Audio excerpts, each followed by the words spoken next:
सातारा जिल्ह्यातील आजच्या top 10 news दिनांक 14 November 2024. Powered by hotel Sahyadri चव अभिमानाची वाडेफाटा सातारा. मानखटाव विधानसभा मतदारसंघात लोकसभेप्रमाणे घोळ घालण्याचा प्रयत्न, ट्रम्पेटचा तुतारी म्हणून प्रचार. मानखटाव विधानसभा मतदारसंघात निवडणूक आयोगाच्या आदेशाची अंमलबजावणी न करता उमेदवार सत्यवान विजय उंबासे राहणार वडगाव तालुका मान यांनी मतदारांवर प्रभाव पाडण्यासाठी डिजिटल फ्लेक्सवर ट्रम्पेट या चिन्हाच्या समोर कंस तुतारी असे लिहून आणि स्पीकरवर ऑडिओ क्लिप प्रसारित केले. या प्रकरणी वाहनू उमेदवारावर वडूज पोलीस ठाण्यात गुन्हा दाखल झाला आहे. आणि आपल्या हक्काच्या माणसाला विजय करायचं. होय होय, मी पण जाऊन समत्या बायासनी सांगते, ट्रम्पेट तुतारी या चिन्हासमोरीलच बटन दाबायचं. नका खाऊ कुणाचे मटण, दाबा योग्य बटन. कोरेगावला विद्यार्थ्यांचा मतदारांना संदेश. कोणत्याही प्रलोभनाला बळी न पडता मुक्तपणे निष्पक्षपाती मतदान करा हे सांगताना पथनाट्यातून विद्यार्थ्यांनी नका खाऊ कोणाचे मटण, दाबा योग्य बटन अशा भाषेत नागरिकांना परखड संदेश दिला. जुनी या विद्यार्थ्यांना सुचवायचे होते की कुणाच्याही कोणत्या प्रकारच्या आमिषाला बळी न पडता स्वतःच्या मनाला प्रामाणिक ठेवून मतदान करावे. मतदार यादीत डिलीटेड शिक्का असल्यास त्यांना मतदान केंद्रावर मतदान करता येणार नाही. अशी कोणतीही प्रोसिजर मतदान केंद्रावर होत नसते. मतदान प्रक्रियेसंबंधी अफवा पसरवल्यास कारवाई करण्यात येईल असा इशारा निवडणूक प्रशासनातर्फे देण्यात आला आहे. निवडणुकीसाठी आजपासून प्रशिक्षण, 2700 अधिकारी कर्मचारी सज्ज. सातारा जिल्हा प्रशासनाकडून निवडणुकीची तयारी सुरू आहे. सातारा मेडिसितील डीएमओ गोडाऊन मध्ये मतमोजणी होणार असून येथूनच मतदान साहित्याचे वाटप करण्यात येणार आहे. मतदान तसेच मतमोजणीसाठी आवश्यक सुमारे 2700 अधिकारी तसेच कर्मचाऱ्यांना गुरुवारपासून प्रशिक्षण देण्यात येणार आहे.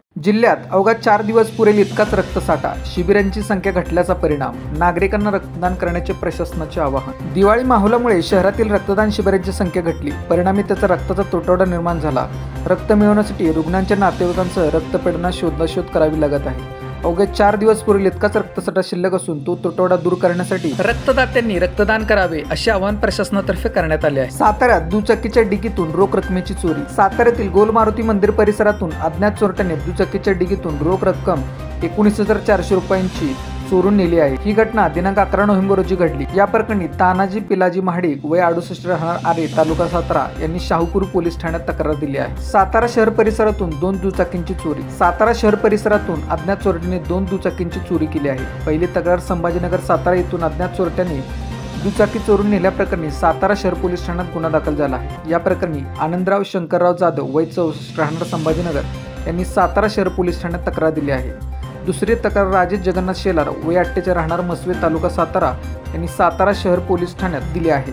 दिनांक 5 नोव्हेंबर रोजी वाडेफाटा येथून त्यांची दुचाकी चोरी झाली. सातारा बस स्थानकातून प्रवाशाचे 16 तोळे सोन्याचे दागिने लंपास. सातारा बस स्थानक ते ठाणे दरम्यान प्रवासात सोमवारी दुपारी प्रवाशाचे तब्बल 14 तोळे सोने चोरी झाले. या प्रकरणी सुनील नथुराम कदम राहणार रायगड तालुका सातारा यांनी सातारा शहर पोलीस ठाण्यात अज्ञाताविरोधात गुन्हा दाखल केला असून तपासासाठी हा गुन्हा मुंबई पोलिसांकडे वर्ग करण्यात आला. 14 तोळे सोने लंपास झाल्याची घटना समोर आल्यानंतर पोलिसांनी तातडीने सातारा बस स्थानकातील सीसीटीव्ही तपासले असता 2 संशयित व्यक्ती आजूबाजूला फिरत होत्या. त्यांनीच ही चोरी केल्याचा कयास पोलिसांनी बांधला आहे.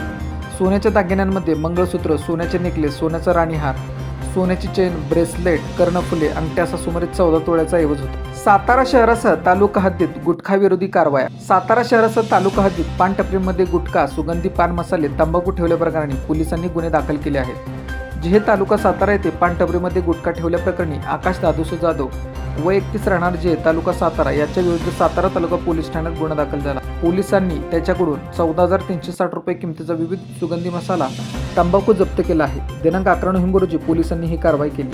दुसरा गुन्हा समीर आबाजी कांबळे वय 32 राहणार आकाशवाणी झोपडपट्टी सातारा याच्या विरोधात गुन्हा दाखल करण्यात आला आहे. पोलिसांनी त्याच्याकडून 1,65,440 रुपये किमतीचा मुद्देमाल जप्त केला आहे. जिल्ह्यात रब्बीची 50% पेरणी पूर्ण. जिल्ह्यात अवकाळी पावसाच्या उघडीपीनंतर रब्बी हंगामातील पिकांच्या पेरण्यांना वेग आला आहे. रब्बीचे सरासरी क्षेत्र 2,13,209 हेक्टर असून त्यापैकी 1,06,068 हेक्टर क्षेत्रावर प्रत्यक्ष पेरणी पूर्ण झाली आहे. ज्वारी व हरभऱ्याच्या बियाणांची उगवण क्षमता चांगली आहे. अशाच बातम्यांसाठी जिल्हा साताराच्या सर्व सोशल मीडिया प्लॅटफॉर्मला फॉलो करा.